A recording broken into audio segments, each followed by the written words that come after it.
Aujourd'hui, je vais vous faire découvrir la plus belle destination que j'ai visitée aux Philippines. Un petit bout de paradis complètement préservé à l'extrême sud de Palawan, dans la mer de Sulu, à la frontière avec la Malaisie.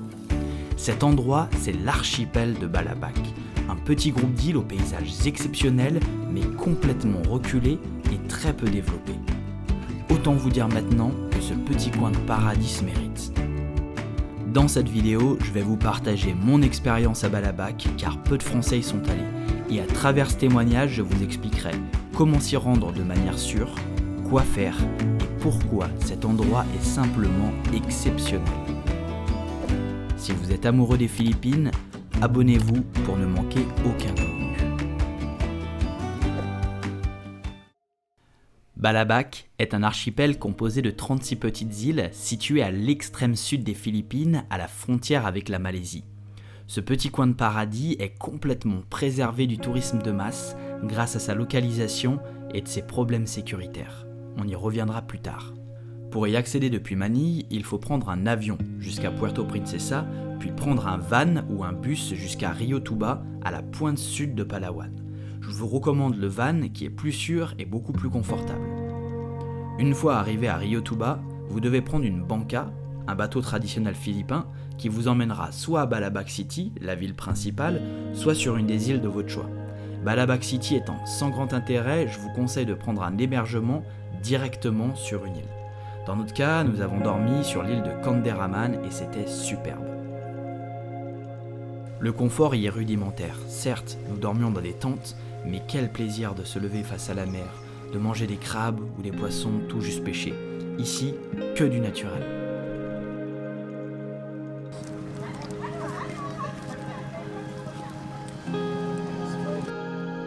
Cette expérience remonte à 2019, donc les choses ont peut-être changé. Mais quand je dis confort rudimentaire, il faut être prêt.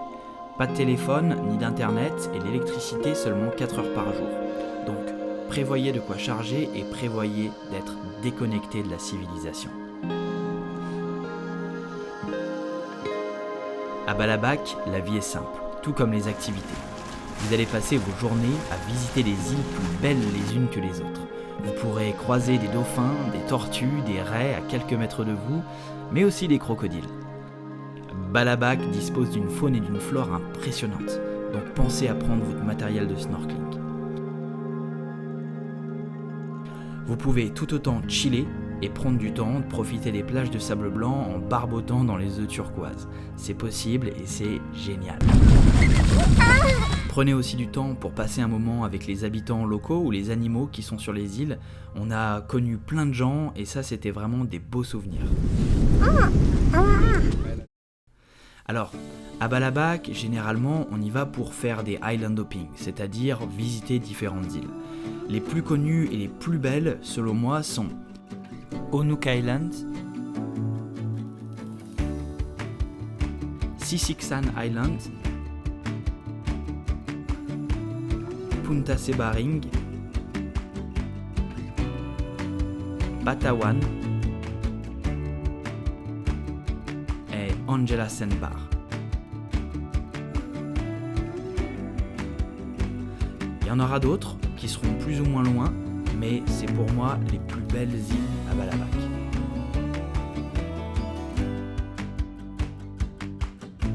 Si vous souhaitez voyager à Balabac, voici quelques conseils qui vont vous aider à organiser vos vacances. Tout d'abord, organisez-vous pour partir en groupe afin de réduire les coûts, car les bateaux coûtent cher, tout comme le van.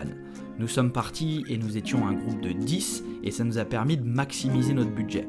Nous avons rencontré sur place un couple de Français et ils sont partis à 2 et au final, ils ont dépensé beaucoup plus d'argent qu'on l'avait fait. Nous, le voyage nous a coûté 10 000 pesos pour 3 nuits, 4 jours, ce qui est vraiment bien. 10 000 pesos, ça fait environ 200 €. Ensuite, conseil numéro 2, restez au moins 3 nuits, 4 jours à Balabac pour prendre le temps de faire les choses.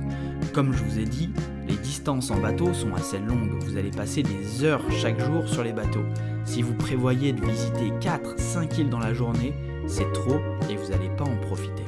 Donc, restez un petit peu plus longtemps, Balabac est une destination singulière qui se mérite.